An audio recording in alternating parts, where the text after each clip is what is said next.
Hello दोस्त, आपका स्वागत है।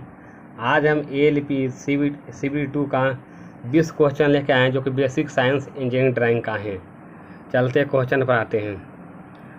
BIS bureau of Indian standard के अनुसार A4 साइज के ड्राइंग पेपर का सही आयाम कितना होता है? तो A4 साइज का ड्राइंग पेपर का साइज कितना होता है?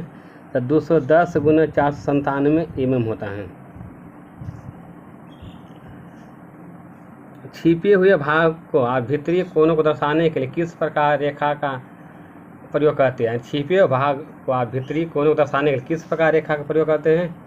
जिसका हो गया डैश महीन रेखा का प्रयोग करते हैं।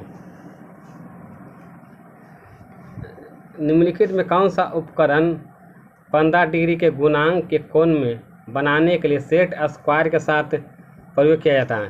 तो हो गया टी स्क्वायर। किसका हो गया? टी स्क्वायर का प्रयोग किया जाता है। यदि सेट स्क्वायर ये हो गया दोस्तों, और सेट स्क्वायर के साथ 15 डिग्री के गुणज में आपको कोण बनाना है तो उसके साथ किसका प्रयोग करेंगे? ठीक है, सेट स्क्वायर का प्रयोग करें। सेट स्क्वायर इस तरफ का होता है, सेट स्क्वायर अंदर में होता है। तो 15 डिग्री कोण बनाने के लिए सेट स्क्वायर का यूज करेंगे। वही क्वेश्चन पर कौन सा उपकरण 15 डिग्री गुणांक में कोण बनाने के लिए सेट स्क्वायर के साथ प्रयोग किया जाता है? टी स्क्वायर का। तृतीय उपकरण में टॉप व्यू और फ्रंट व्यू को कहाँ बनता है? टॉप व्यू और फ्रंट व्यू कहाँ बनता है? ये हो गया प्रथम हो गया, सेकेंड हो गया, और तृतीय में बोला। तृतीय में कहाँ बनता है? तृतीय में बनता टॉप व्यू और फ्रंट व्यू कहाँ बनेगा? ऊपर की ओर। ऊपर की ओर कहाँ बनेगा? ऊपर की ओर बनेगा। 1:50 का स्केल किस प्रकार का स्केल कहलाता है? 1:50, 1/50 लिखते हैं तो इसका मान क्या आता है? न्यूनतम होता है। 0.002 हो जाता, 0.02 हो जाता। तो कौन सा स्केल में लिखेंगे? लिखेंगे न्यूनीकरण आकार स्केल में। न्यूनीकरण आकार स्केल में लिखेंगे, जो लघुकरण पैमाना भी बोला जाता है। एक हाउस पावर मिट्टी के कितने वाट के बराबर होता है? 1 हाउस पावर को मिट्टी के में कितने वाट के बराबर होता है? इसका होता है करीब 735.5 वाट। आगे देखिए लिखा हुआ है एक ब्रिटिश प्रणाली में बोलेगा तो 746 वाट होता है, लेकिन जबकि मीट्रिक प्रणाली में कहेगा तो 735.5 वाट होता है। पृष्ठ तनाव का SI मात्रा क्या होता है? पृष्ठ तनाव का SI मात्रा हो जाता है न्यूटन प्रति मीटर। क्या हो जाएगा? न्यूटन प्रति मीटर हो जाता है। यदि किसी पिंड का द्रव्यमान पृथ्वी पर 60 kg है तो चंद्रमा पर उसका द्रव्यमान क्या होगा? द्रव्यमान हो जाएगा 60 kg। क्या द्रव्यमान होता है दोस्त नहीं बदलता है, भार बदलता है। भार हर जगह बदलता है, लेकिन द्रव्यमान कांस्टेंट रहता है। जो पृथ्वी पर द्रव्यमान रहेगा जितना, उतना ही द्रव्यमान चंद्रमा पर रहेगा, उतना ही द्रव्यमान और दूसरा ग्रह पर होगा। ये 4 डिग्री सेल्सियस पर पानी का घनत्व कितना होता है? पानी का घनत्व हो जाता है 4 डिग्री सेल्सियस पानी का घनत्व कितना होता है? ग्राम देखिएगा तो 1 ग्राम प्रति सेंटीमीटर स्क्वायर हो जाएगा। केजी में कहेगा तो 1000 kg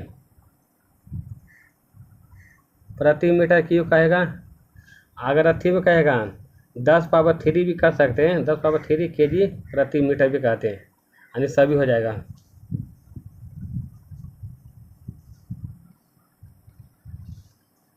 दो kg की गेंद को 10 मीटर की ऊंचाई से गिराया जाता है। जमीन से टकराने से ठीक पहले उसकी गति ऊर्जा क्या होगा? जहाँ जी का मान दिया 9.8 है तो जानते हैं जमीन से टकराने से पूर्व क्या होगा? गति ऊर्जा दोनों क्या हो जाता है? बराबर हो जाता है। यानी गति ऊर्जा का फार्मूला हो गया 12 mv², यानी 12 mv²। और दोनों बराबर हो जाता है। पोटेंशियल एनर्जी क्या आता है? mgh। तो दोनों अगर बराबर करते हैं तो ऊर्जा संरक्षण के नियम से जानते हैं कुल गति ऊर्जा बराबर स्थिति ऊर्जा।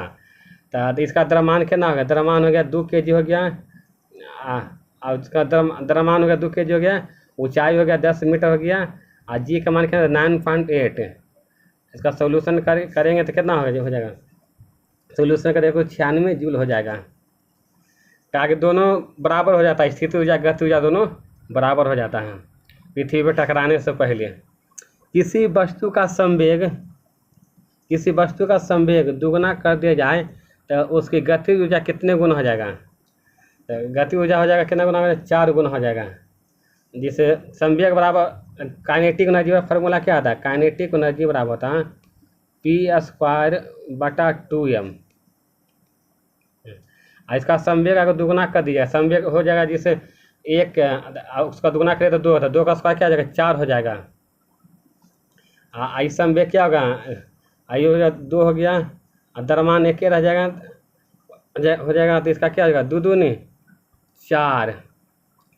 तो इसका देखिए निकालते हैं तो 1 हो जाएगा, इसका पहले वाला क्या होगा, संवेग 1 था, 1 का स्क्वायर 1 हो जाएगा, इसका 2 हो जाएगा, मास वही रह जाएगा। तो इसका क्या हो जाएगा, 1 से कट के जाएगा, 1/2 बना 0.5, 0.5 के 2 कितना गुना होगा, 4 गुना हो गया ना दोस्त। इसका क्या हो जाएगा, 4 गुना हो जाएगा, कितना हो जाएगा, 4 गुना हो जाएगा। संवेग कितना गुना हो जाएगा, 4 गुना हो जाएगा। एक कार 54 किलोमीटर प्रति घंटा, तो इसकी चाल क्या हो जाएगा, तो चाल को बताना है मीटर पर सेकंड में। तो किलोमीटर प्रति घंटा को मीटर पर सेकंड में बदलने के लिए 5/18 से गुना करते हैं, तो 18 या 54 बराबर क्या आ जाएगा, 15 मीटर पर सेकंड है। 15 मीटर पर सेकंड आंसर किस में, ऑप्शन नंबर बी में है।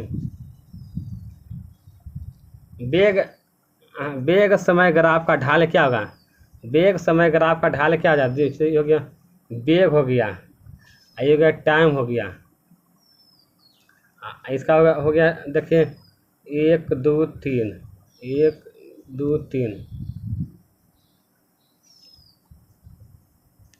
तो वेग समय का यानी वेग क्या होता है, समय के अनुसार बढ़ रहा है। तो अगर वेग समय के अनुसार बढ़ रहा है तो इसका क्या हो जाएगा, त्वरण हो जाएगा। तो वेग समय ग्राफ का ढाल क्या हो जाएगा, त्वरण हो जाएगा। ऑप्शन नंबर सी इसका आंसर हो जाएगा। किस तापमान पर सेल्सियस और फ़ारेनहाइट दोनों स्केल बराबर होता है, तो -40 डिग्री। कितना हो जाएगा आंसर, -40 डिग्री हो जाएगा। -40 डिग्री पर क्या होता है दोस्त, सेल्सियस और फ़ारेनहाइट दोनों का तापमान क्या होता है, समान रहता है। ऊष्मा संचरण के वह कौन सी विधि है जिसमें माध्यम के कण की वास्तविक गति के बिना ऊष्मा का ट्रांसफर करता है। इसका कौन हो जाएगा, चालन हो जाएगा।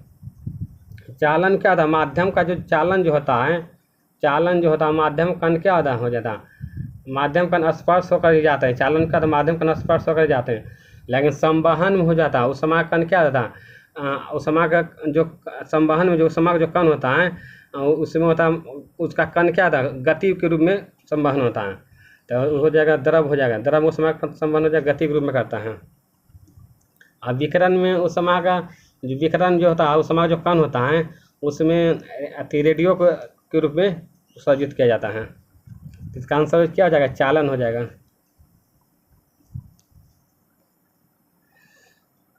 2 ओम 3 ओम 6 ओम का 3 प्रतिरोधक को समांतर क्रम में जोड़ा गया, तो इसका समतुल्य प्रतिरोध क्या होगा।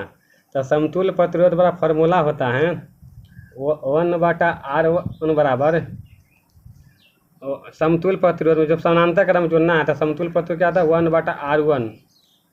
1/R1 plus 1/R2 plus 1/R3। तो इसका क्या हो जाएगा, इसका 1/2 प्लस 1/3 प्लस 1/6 दोनों के एल्सियम 6 हो जाएगा। इसका अपना जोड़ के कितना हो जाएगा 6 हो जाएगा, 6 कट के क्या हो जाएगा, 1 आंसर हो जाएगा। इसका आंसर क्या हो जाएगा, 1 ओम हो जाएगा। एक विद्युत हीटर में 220 वोल्ट 1100 वाट लिखा जाता है, इसका कार्यशील प्रतिरोध कितना हो जाएगा। तो प्रतिरोध बराबर फार्मूला होता है, प्रतिरोध बराबर हो जाता है विभवांतर का स्क्वायर बटा हो जाएगा पावर।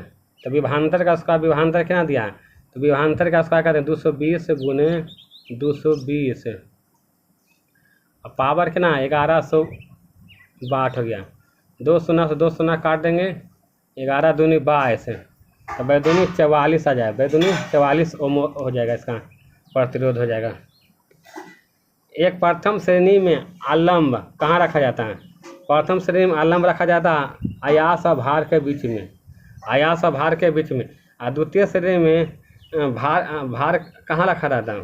तो भार रखा जाता है आयास और अलम के बीच में। और तृतीय श्रेणी में आयास कहाँ रखा जाता है? भार और अलम के बीच में, याद रखिएगा। प्रथम श्रेणी का उदाहरण कौन हो गया? कैंची और हैंडपम्प हो गया। किसी आदर्श मशीन की दक्षता कितना होता है?